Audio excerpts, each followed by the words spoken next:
Hey there, today we're going to look at how to use Google Calendar. So let's get started. First, open your browser and go to calendar.google.com. Over here. You will see different views like day, week, or month. Then select the view that works best for you. After that, click on the grid to choose the specific day, week, or month where you want to add an event. Then click on the time slot to schedule something. Over here, add a title to your event. After that, adjust the start and end time if needed.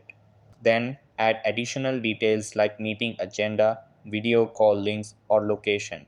After that, click on the Save button to save your event.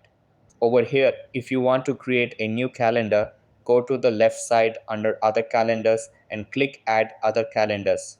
Then select Create New Calendar. After that, name and describe your calendar, then click Create Calendar. And that wraps it up. Appreciate you watching. See you in the next.